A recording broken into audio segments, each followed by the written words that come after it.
church, so you gotta buy this wonderful pie, cake, whatever it is. Yeah. It's minimum of $1, but if you want to spend more, she'll take it. All right. So, thank you again, and and a happy birthday to Teresa back there, right? Everybody happy birthday? Happy birthday to you. Happy birthday to you. Happy birthday, dear Teresa. Happy birthday to you. You forgot the end. How old are you? No, I'm just kidding. Paul McCartney wrote a song about it. Yeah? What song was that? Will you still need me? Will you still feed me? 65? No. All right. A mere child. She's Right? All right, so why I'm here, though, is the Yellow Dot program. It was launched probably about a year, or maybe a little bit more. Has anybody ever heard of it before? Yes. Yes. Okay, some have not. The concept of it is that if you were ever in an automobile accident and unconscious or not able to speak, the fire department can look at this brochure that you keep in your glove box, and it will have important information on it as far as, if you're maybe allergic to latex, if you're on medication, if you shouldn't get certain medications. So I'm going to leave these with you all, but the idea is you take this brochure, you fill out whatever information you want to put on. If you want to add information, you can add information. If you want to put a contact number, you can do that. Some people get a little nervous because what happens if somebody breaks into my car? Can they steal all my information? It's up to you what you want to put down. It's your safety. So don't necessarily worry about if your car gets broken into, but some people just aren't comfortable. So anything that you think is going to help the fire department or, the police department if something happens, it's going to be to your benefit if you can't speak, if you're unconscious, okay? Right. So you add that on there. There's check boxes and things that you can check to make it a little bit easier. And what's very important is down here they want your picture. Okay, why do they want your picture? Well, let's say that you let me borrow your car, and I drive your car, and let's say that it's his, and I get in an accident, and they go and they look at this, and there's no picture, and they say, oh, wow, he's on a lot of meds, or he's not on a lot, so you want to make sure that wasn't jab you. I don't know. I thought of that after the fact, like, I just referred that you may be on a lot of meds, but you want to make sure there's a picture because that way there they know who the person is in case you, lets me borrow a car, or in case your significant other borrows the car. So, if you and a significant other are in the vehicle, feel free to take a couple of these. Once again, fill it out, whatever information you're comfortable with. Put a picture down here. Put it in your glove box. Okay? Yes? We have a custodian that rides a bicycle. Can it be done for a bicycle if he has somewhere? Not necessarily, because this is the second part of it, the sticker. And this sticker goes on the back windshield behind the driver's side. Okay? That's where it's designed to go. So for us, when we pull up, we know that this is there. If he puts it somewhere on a bike, he can do it if he'd like, but I just don't know if they'll be looking for it or see it. But on the back windshield behind the driver's side, okay, it doesn't matter high or low, but make sure it's there because as far as the fire department and police departments, that's where it's supposed to be. I personally have been to places and these are all over people's cars. They're on the side windows, the front windows, the front windshield. So it's not to say they won't see it, but if you get into an accident, let's say that the window breaks out, they may not ever see this. So the whole program was designed to have it on the back rear windshield behind the driver's seat. Okay? So you put this on your car, put this in your glove box, you get into an accident, they will know what information they are trained to look for that. I don't have this glove box. Okay? I will leave plenty of these for you. With a couple other things as far as safety, and since I have a group here, does anybody know with cell phones what ICE is, or an ICE phone number? Does everybody know about that? Okay. No. Who takes advantage of that? What's ICE? Okay, ICE stands for in case of emergency. Why that's important is from the first responder standpoint, they know to look inside people's phones for that identification. You put down your significant other, you put down your child, you put down your neighbor, whoever you want the fire department, police department to call in case you're in an emergency, that's who they'll call. They'll look at your phone, they will look into it, they will see ICE, you can put in parentheses the person's name or whatever you want it to say. They will call that person to let them know, hey, so-and-so's been into an accident, been into an issue, here's what's going on. You can add 1, 2, 3 different people, it doesn't matter. They'll try to call each one of those. But it's very beneficial, especially with cell phones for that. Yes, ma'am? Is there some way that they can get into because now I have code on my phone. Right. Probably not. Probably not due to, and if you put in the wrong code too many times, it'll lock it out. So with every good thing, there's always a bad thing. So, and it is tough, but yeah, if you have a password, probably not. There is a place on iPhones that you can put emergency contact that the first responders can get to even when your phone is locked. Okay, perfect. I just learned that the other day. Okay, all right. Yeah, so what she said, in case you didn't hear, was on iPhones, you can put in your in case of emergency contacts without having to log into the phone. And yeah, that's new to me because I knew like if I pick up a locked phone, I can call 911, it'll let you make an emergency call. So there must be another way to be able to do those in case of emergency numbers. I wear a medical alert person because I'm a diabetic. It alerts the penicillin. Do they look for that? They will, yeah. And a lot of it is, you know, there's a lot of gray area when it comes to emergencies. You know, if you're in a bad accident and you're bleeding profusely and things like that nature, they may see it, they may not, but they're going to try to treat for what's worse. But yes, they are trained to look for medical bracelets, you know, monitors, things of that nature, to cue in as far as what's going on, especially if you're unconscious and you can't talk. Okay. All right, so a couple more things. Number one call for Palm Beach County Fire Rescue. What do you think our number one reason or our number one call is? Falls, right? Raise your hand in this room if you have fallen.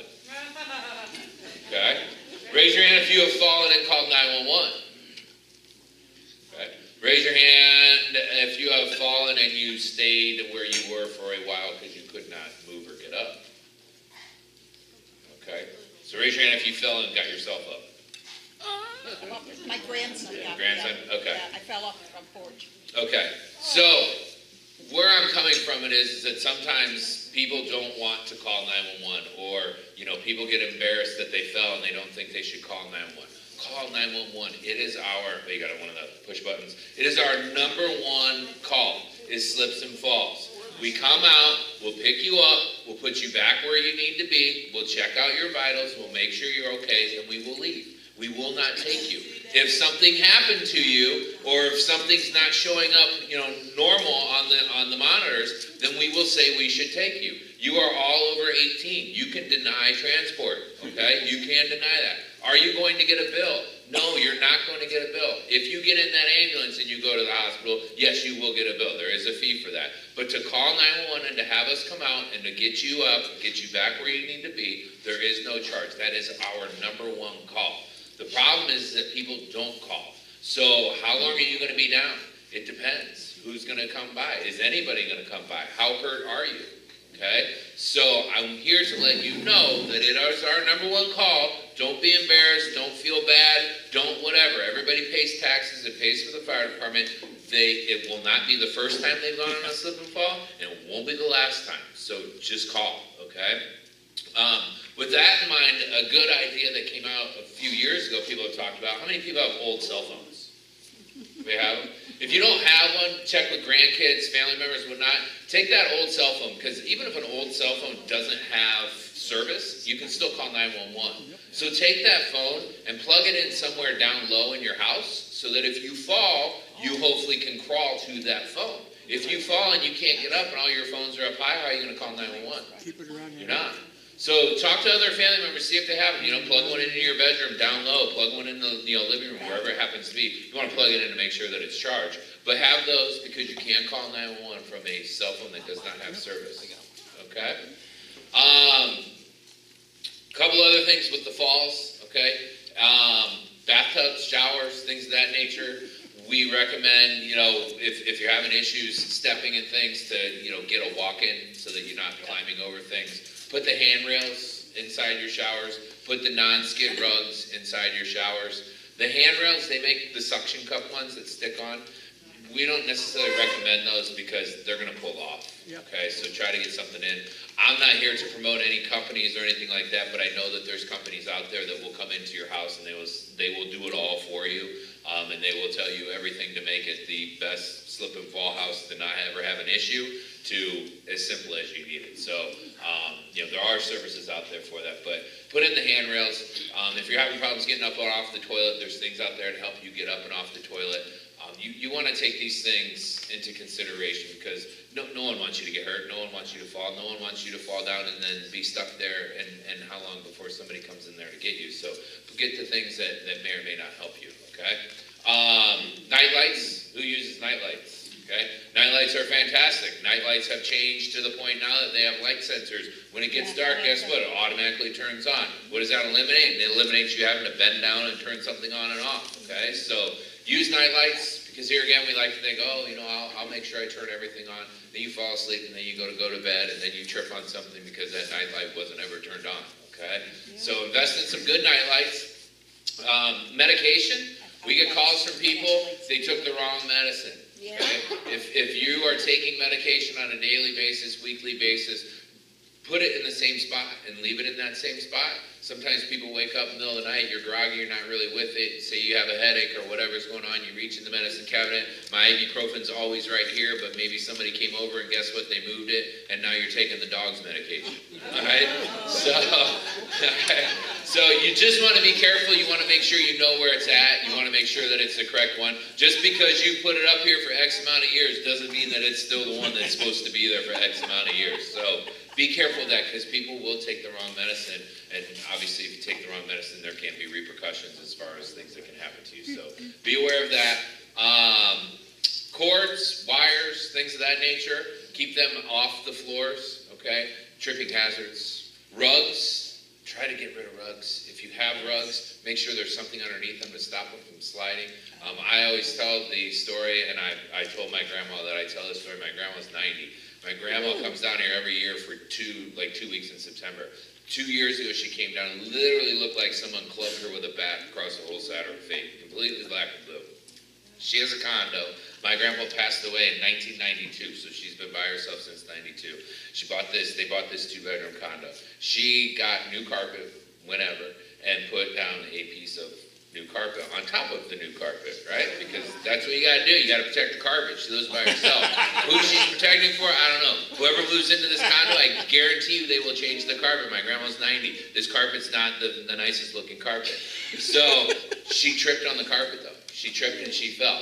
My grandma did the wrong thing. My grandma was fortunate that my aunt and uncle lived literally within 5 to 10 minutes. She didn't call 911, she called them. And then she didn't get a hold of one, so then she called the other, didn't get a hold of them, so then she called her other granddaughter, who then, it was this whole cluster. When she could have just called 911 and they could have been there within, minutes, where she was down for like 30 minutes waiting for a family member. Why? Because she's embarrassed. I don't want them coming and talking about me.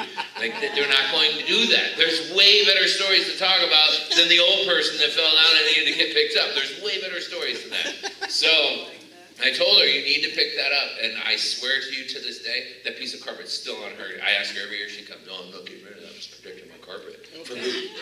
For who? So, my point of that is, and I'm not profiling on everybody here, but sometimes older people get stubborn, get stuck in their ways. They trip, they fall, they get hurt, and yet they still don't change it. So, if something happens, change the behavior, change the problem. It's only going to be to your benefit, okay? And number 2, whoever buys your house is going to change your carpet, so don't worry about the carpet, okay? But tripping hazards, they happen, okay? The other thing is a lot of times now rugs actually have non-skid stuff underneath it. But if they don't, you can take, what do they have? They have the non-stick rolls. Right, to go underneath it. You can take shelf liner that you buy for your kitchen cabinets, and you can glue, duct tape, whatever underneath. That'll really stop it from sliding. But these are the major causes of slips and falls that are happening. And everybody probably has these issues in their house, but guess what? Knock on wood, it hasn't happened yet. Okay, so when you go home today, look for those things. Look for your tripping hazards. Get the night lights. Okay, make sure your meds are in the same spot. And the last thing is, number 1 cause of of house fires in the United States and Canada. What do you think it is? Candles? Heaters, stoves. What about stoves? Stuff left on. Stuff left on, right? Unattended cooking. Okay. Anybody ever had a kitchen fire before? Okay. How'd you put it out? I don't remember. Don't remember? Okay. How'd you put yours out? Well, first of all, when I got married, I wanted to save some of my flowers. So I took this wax and I was melting it, and I was going to dunk my flowers in. And my husband was sleeping. And I was Kenny! I Right? screamed, and he picked up the pin and he threw out the window because we lived upstairs over a little old lady. We just went in Burn the whole place down, huh? It was like, it was all snowy outside, so he threw it out the window, the pot. Okay, here's a suggestion, don't do that. Anybody else have a fire? What'd you do? It was a grease fire, Okay, and I took a box of salt, okay, and I dumped the salt on it, and that killed the fire. okay. Which that will, but how much salt did you use? The whole box. Exactly. It will take a lot of salt. But I go out and talk to a lot of different people. Salt is usually one that comes up because it will work. Flour is one that comes up. Flour will basically explode when you throw it on fire. It's not flour, it's baking soda. Baking soda will work. The problem with baking soda and salt is if this is my pot, I have to reach over it. I can burn myself. We don't want that to happen. Some people, believe it or not, say water. Water and grease. Yeah. So it gets bigger, right? So what's the best, the safest way?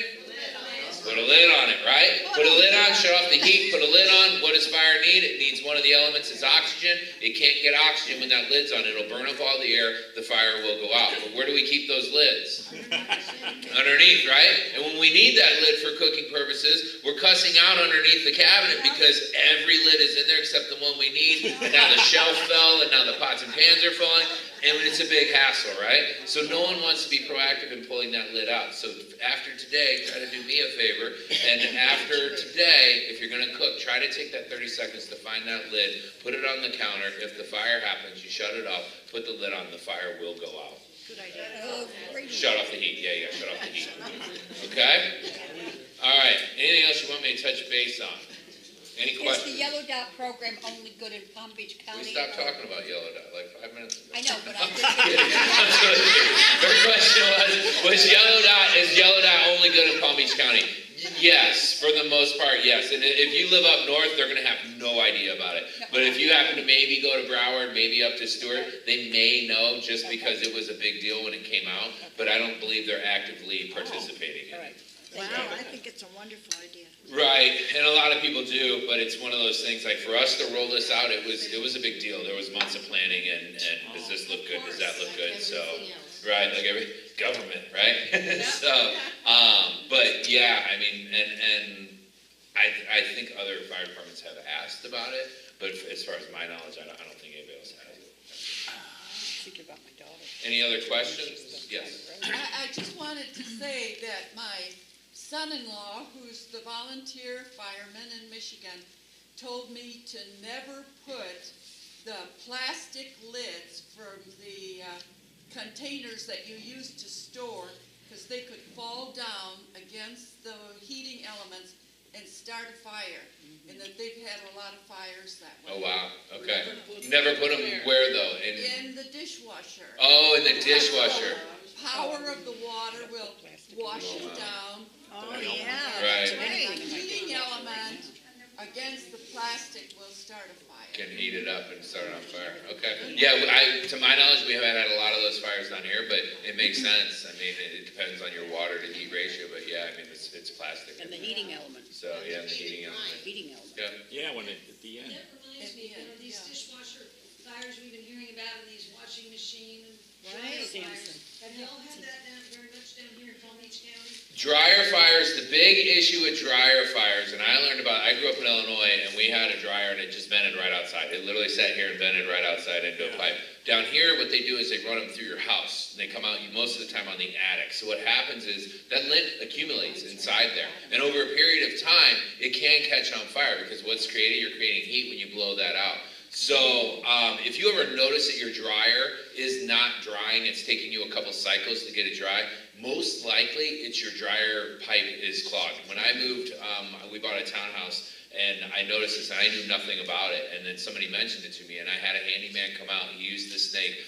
It was a landscape garbage bag full of lint that he pulled out. And this is a one-story townhouse, not even, the roof isn't even this high, and that's how much lint was packed inside of this dryer vent. Now, I'll use the same thing that somebody else said the other day. I had just moved in, so it wasn't my lint, and I had literally, and I've since moved on, and just like a year ago, I actually cleaned out my own.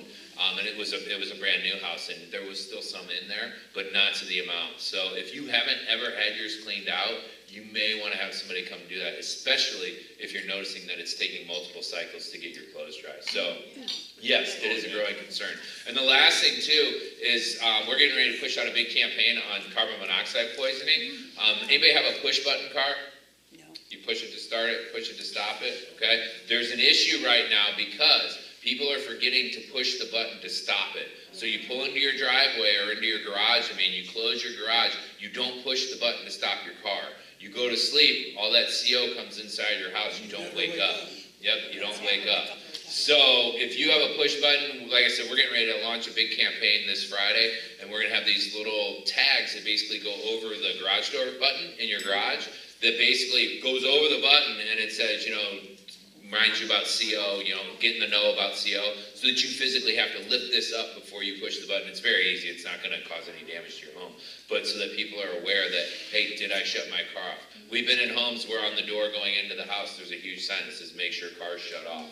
The hybrid cars, same thing. They're quiet, and then people leave them running in their garage. So be very, very aware and careful that if you have a push-button car, hybrid car, that there is a growing trend of people that are not waking up because they've left their cars on. And there's... My car has a bell that goes off if I don't push it. Right, which is good. Her car has a bell. And there's safety features out there. There's a detector basically you can put out in your garage, and once it reads that there's CO in there, it'll automatically open your garage door.